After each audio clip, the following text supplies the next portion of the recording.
കാനനം മഞ്ഞിൽ മുങ്ങും നാളൊന്നിൽ കണ്ടെത്തി സിംഹം ഒരു മാൻപേടയെ. രണ്ടുപേരും സ്നേഹമായി ചേർന്നു വാഴും വേളയായി ജീവിതം സൗമ്യമായി നീങ്ങിടും കാലം, പൂവിടും കാലം. പണ്ടൊരു കാട്ടിലൊരാൺ സിംഹം മതിച്ചു വാണിരുന്നു.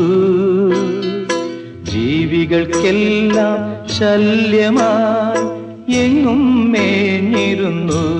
സിംഹം എങ്ങും മേഞ്ഞിരുന്നു.